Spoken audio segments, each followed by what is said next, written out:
Tēnā, whakamārama hia atu ki te iwi mātakitaki. He ara te ia o tēnei kaupapa? Ko te kaupapa nei he whakatairanga i tō tātou rangatiratanga ki ngā tai ao e tika ana mōna.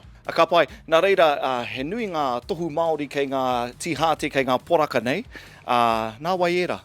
Nā tētahi tokorua haututu, rongonui o te kāinga nei o te tai rāwhiti, ngā hua o te whare o toi haukura, ko nare rāua ko māia. Tell us a little bit more about the design of Wai Tai.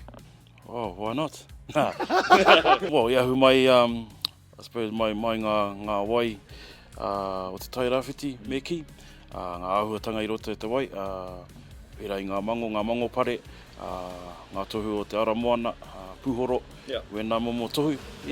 Ko te nui ngō ngā kākahu e mōhio tēnei he momo whakarākei noiho, engari kare puta ngā kōrero, he haika pēnei, he haika tuhia.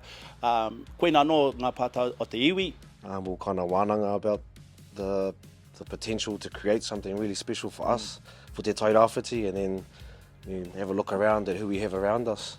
It just seemed really obvious to whakakotahi. So I'm joined now by the owner-operator of Blitz Surf Shop, Ewan Nelson. Kia ora, Ewan. How important was it for you, bro, to tautoko this kaupapa? Oh, I'm just stoked to be involved with a bunch of knowledgeable, talented individuals and get this out there and get something that hopefully people are into, really.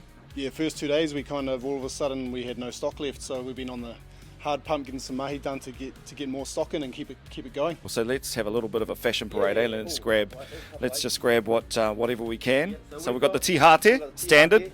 This is our kind of our leading logo basically, but kei reira no ngā ko te ohaki o ko ngā whakatauaki kia niwha te tapuai, ana ko te mata te kanahi, ko tangaroa tēnei.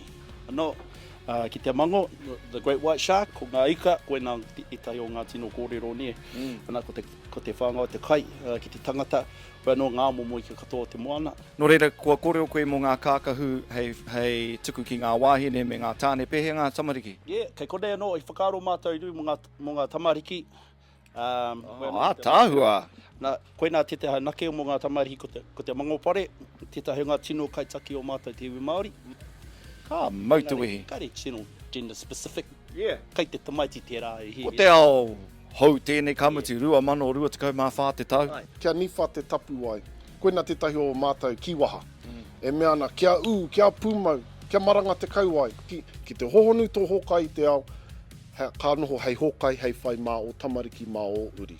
Nā reira, koe nā ngā whakaro. I roto i a mātou, he mea a whakapūmau. Kia toitu tō tātou kōkiri i a tātou.